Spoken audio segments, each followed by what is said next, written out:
आज की कहानी। एक सियार और चूहों की टोली। मिथिला के जंगलों में बहुत समय पहले एक सियार रहता था। वह बहुत आलसी था। पेट भरने के लिए खरगोशों व चूहों का पीछा करना व उनका शिकार करना उसे बड़ा भारी लगता था। शिकार करने में परिश्रम तो करना ही पड़ता है ना। दिमाग उसका शैतानी था।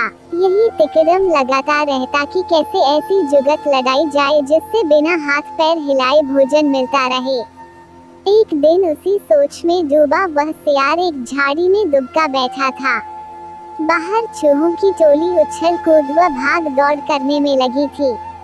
उनमें एक मोटा सा चूहा था जिसे दूसरे चूहे सरदार कहकर बुला रहे थे और उसका आदेश मान रहे थे। सियार उन्हें देखता रहा। उसके मुंह से लार टपकती रही। फिर उसके दिमाग में एक तरकीब आई। जब चूहे वहां से गए तो उसने दबे पांव उनका पीछा किया। कुछ ही दूर उन चूहों के बिल थे। सियार वापस लौटा। दूसरे दिन प्रातः ही वह उन चूहों के बिल के पास जाकर एक टांग पर खड़ा हो गया। उसका मुंह उगते सूरज की ओर था। आंखें बंद थी।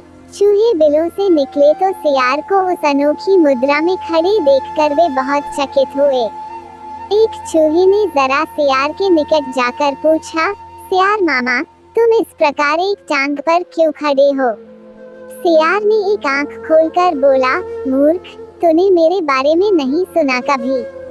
मैं चारों टांगे नीचे टिका दूंगा तो धरती मेरा बोझ नहीं संभाल पाएगी। यह डोल जाएगी, साथ ही तुम सब नष्ट हो जाओगे। तुम्हारे ही कल्याण के लिए मुझे एक टांग पर खड़े रहना पड़ता है। चूहों में खुसर पुसर हुई। वे सियार के निकट आकर खड़े हो गए। चूहों के सरदार ने कहा, हे महान सियार, हमें अपने बारे में कुछ बताइए। सियार ने ढूंढ रचा, मैंने सैकड़ों वर्ष हिमालय पर्वत पर एक टांग पर खड़े होकर तपस्या की। मेरी तपस्या समाप्त होने पर एक टांग पर खड़े होकर तपस्या की। मेरी तपस्या समाप्त होने पर सभी देवताओं ने मुझ पर फूलों की वर्षा की। भगवान ने प्रकट होकर कहा कि मेरे तप से मेरा भार इतना हो गया है कि मैं चारों पैर धरती पर रखूं तो धरती गिरती हुई ब्रह्मांड को फोड़कर दूसरी ओर निकल जाएगी। धरती मेरी कपा पर ही टिकी रहेगी। तब से मैं एक टांग पर ही खड़ा हूँ। मैं नहीं चाहता कि मेरे कारण दूसरे जीवों को कष्ट हो। सारे चूहों का समूह महातपस्वी सियार के सामने हाथ जोड़कर खड़ा हो गए। एक चूहे ने पूछा, तपस्वी मामा, आपने अपना मुंह सूरज की ओर क्यों कर रखा है? सियार ने उत्तर दिया, सूर्य की पूजा के लिए। और आपका मुंह क्यों खुला है? दूसरे चूहे ने कहा, हवा खाने के लिए। मैं केवल हवा खाकर जिंदा रहता हूँ। मुझे खाना खाने की जरूरत नहीं पड़ती। मेरे तप का बल हवा को ही पेट में भांति भांति के पकवानों में बदल देता है। सियार बोला। उसकी इस बात को सुनकर चूहों पर जबरदस्त प्रभाव पड़ा। अब सियार की ओर से उनका सारा भय जाता रहा। वे उसके और निकट आ गए। अपनी बात का असर चूहों पर होता देख मक्कार सियार दिल ही दिल में खूब हंसा। अब चूहे महातपस्वी सियार के भक्त बन गए। सियार एक टांग पर खड़ा रहता और चूहे उसके चारों ओर बैठकर ढोलक, मजीरे, खटाल और चिमटे लेकर उसके भजन गाते। सियार सियारम भजनम भजनम।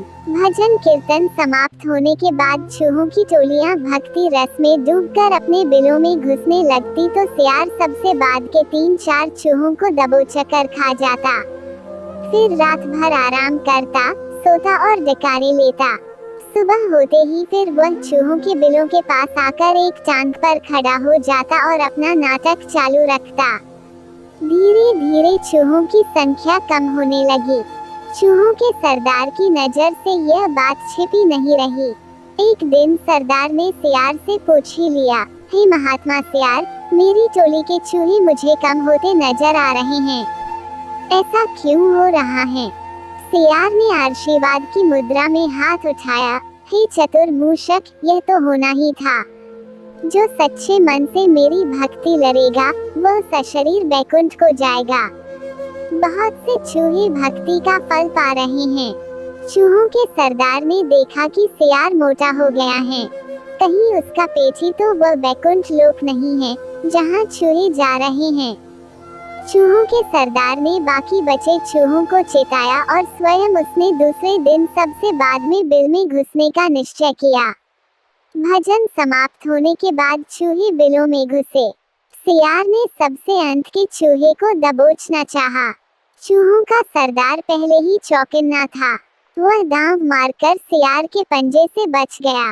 असलियत का पता चलते ही वह उछलकर सियार की गर्दन पर चढ़ गया और उसने बाकी चूहों को हमला करने के लिए कहा। साथ ही उसने अपने दांत सियार की गर्दन में गड़ा दिए। बाकी चूहे भी सियार पर झपटे और सबने कुछ ही देर में महात्मा सियार को कंकाल सियार बना दिया। केवल उसकी हड्डियों का पिंजर बचा रह गया। दोस्तों, इस कहानी से हमें ये सीख मिलती है कि ढोंग कुछ ही दिन चलता है, फिर ढोंगी को अपनी करनी का फल मिलता ही है। दोस्तों, आपको आज की कहानी कैसी लगी हमें कमेंट करके जरूर बताएं और इस वीडियो को लाइक, शेयर एवं चैनल को सब्सक्राइब जरूर करें। जय श्री श्याम।